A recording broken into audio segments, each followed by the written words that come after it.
Eo amin'ny resaka fandriampahalemana kosa no entina aminao amin'izao fotoan'izao somary etiko kely midina makany atsimo andrefanany ianao raha ohatra ka nampiasaina ny antsoina hoe dinabe dia tena nahitana valy mahafapo teo amin'ny resaka fandriampahalemana fa saingy tany akazo aby kosa dia tsy maintsy nasiny indray izany fampihavana an'izany satria nisy korontana teo amin'ny fampiarana an'izany dinabe izany mitatitra an'izany ny solombavambahoaka tany antoerana teo amin'ny micro ny Vola Ravoavy sy Tsiro Rakotoarson.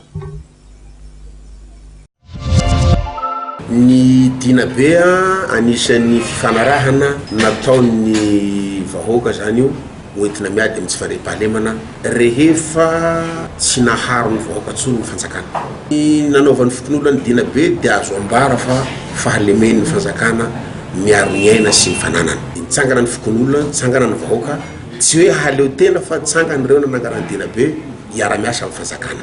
Zay ro point anankiray zay. Tsy mahaleo tena fotsiny ny dina fa miara-miasa amin'ny mpitondra fanjakana. Ny dinabe dia misy vokany agny amin'ny faritra Atsimo andrefana.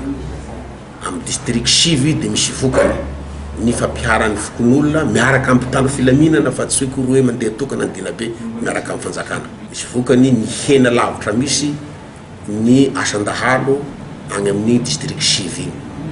Fa ny aty Akazoaby zay misy ahy no mbola misy indro kely ny tsy fandriampahalemana zany.